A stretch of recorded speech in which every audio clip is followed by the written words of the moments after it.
Jika sebelumnya Jokowi tiba-tiba saja melakukan manuver politik yang tak terduga dengan menginstruksikan untuk mendukung Prabowo Gibran 2 periode, kini ia melakukan manuver yang lebih membingungkan lagi. Tiba-tiba saja ia duduk berhadapan selama kurang lebih 20 menit dengan ikon radikalisme dan mantan narapidana terorisme bom Bali. Abu Bakar Basir bahkan dengan lugas menyatakan tujuannya adalah menasehati Jokowi untuk menerapkan hukum Islam. Jujur awalnya saya tidak percaya dengan berita ini ya teman-teman.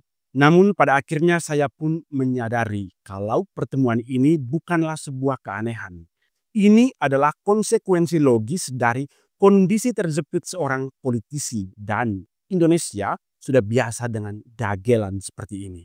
Ini adalah langkah seorang pemain catur yang semua bidak utamanya telah dimakan dan kini ia terpaksa mengerahkan pion paling berbahaya di papan catur bahkan jika itu pion lawan.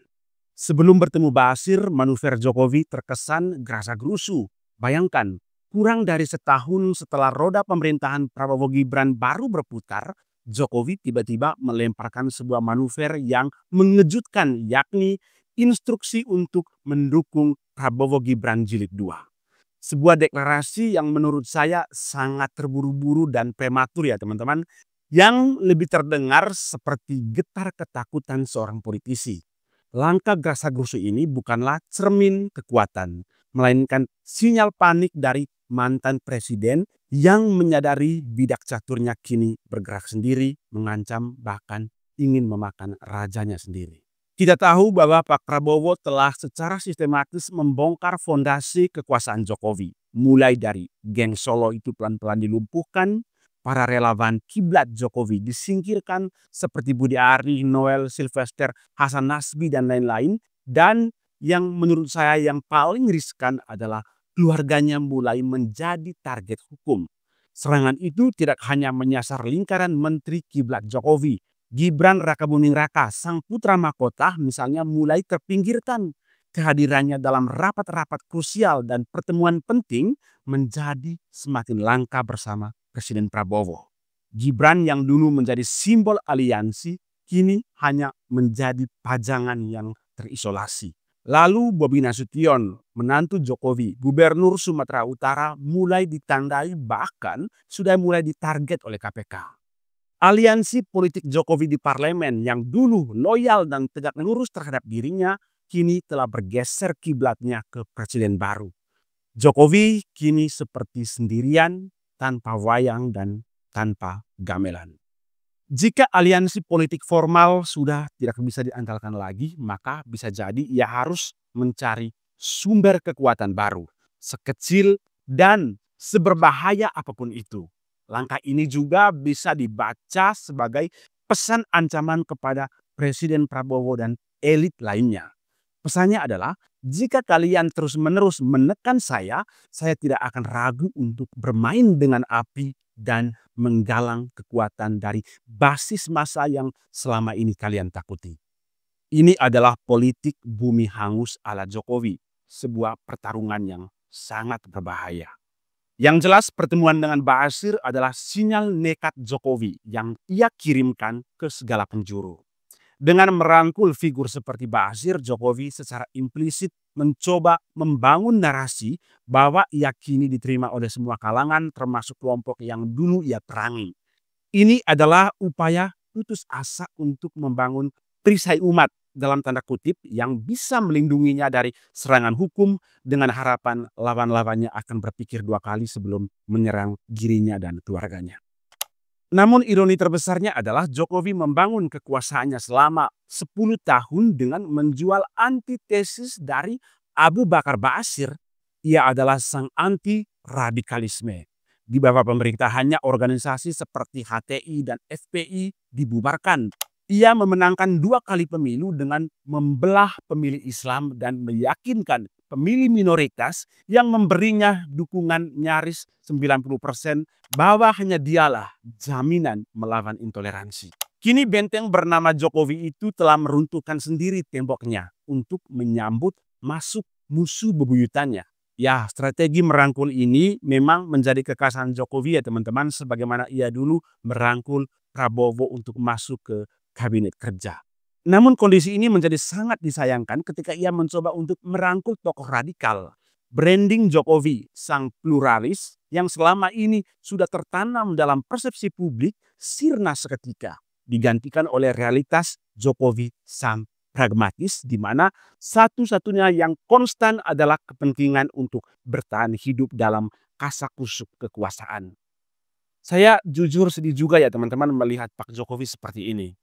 Tapi yang bikin tak habis pikir itu mengapa harus bermain-main dengan kelompok radikal. Kalau ini benar adalah strategi baru Jokowi untuk bertahan hidup, maka bisa jadi setelah Ba'asyir ia ditemui atau bahkan menemui kelompok lama seperti HTI atau FPI.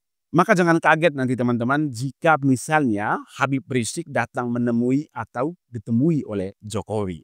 Yang disayangkan itu adalah dampak akan terjadi perpecahan di tubuh pendukungnya sendiri. Pertemuan ini menjadi momen kejujuran yang menyakitkan bagi para pendukungnya, memaksa mereka terbagi bahkan ke dalam 3 kubu yang berbeda.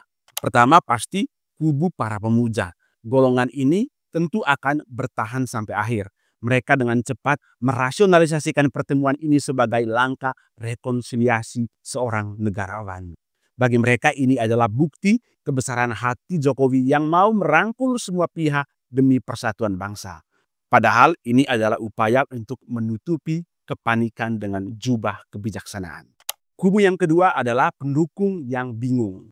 Ini adalah mereka yang kini menggaruk kepala meski di kepalanya itu tak ada yang gatal. Mereka adalah pendukung tulus yang memilih Jokowi karena citra moderat dan pluralismenya. Mereka yang kebingungan ini mencoba memahami logika di balik langkah yang mengkhianati semua yang mereka yakini tentang Jokowi. Kubu yang ketiga adalah orang-orang yang terluka. Ini adalah barisan yang merasa dikhianati. Mereka yang dulu berada di garda depan melawan narasi intoleransi dan juga narasi dari kelompok Ba'asyir, kini harus melihat pahlawan mereka sendiri berjabat tangan dengan sang tokoh antagonis. Kemarahan mereka adalah kemarahan yang absah karena mereka merasa suara dan perjuangan mereka selama ini hanya dijadikan sebagai komoditas untuk meraih kekuasaan. Lalu kemudian dibuang saat sudah tidak berguna lagi. Pada akhirnya teman-teman, politik akan selalu lebih baik jika para politisinya memiliki garis yang jelas, punya ideologi dan punya prinsip. Apa yang kita saksikan dari Jokowi dalam babak akhir ini adalah potret seorang politisi yang tanpa jangkar ideologis.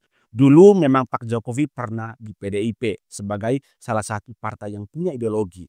Namun sekarang justru menjadi rival abadinya. Mau tak mau ya demi bertahan hidup, kini ia harus merangkul siapapun bahkan dengan iblis sekalipun. Demi menyelamatkan dinastinya dari badai yang ia ciptakan sendiri. Saya kadang berpikir apakah ini adalah sebuah karma politik bagi Pak Jokowi karena mengkhianati Ibu Megawati? Yang jelas waktulah yang akan menentukan. Dan jujur ya teman-teman, sampai pada titik ini saya berharap apa yang saya sampaikan ini tidak benar terjadi.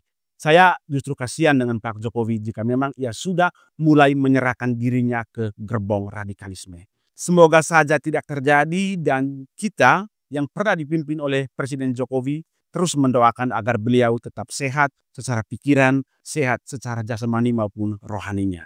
Jika teman-teman punya pandangan yang berbeda dengan saya, silakan berbagi pendapat Anda di kolom komentar.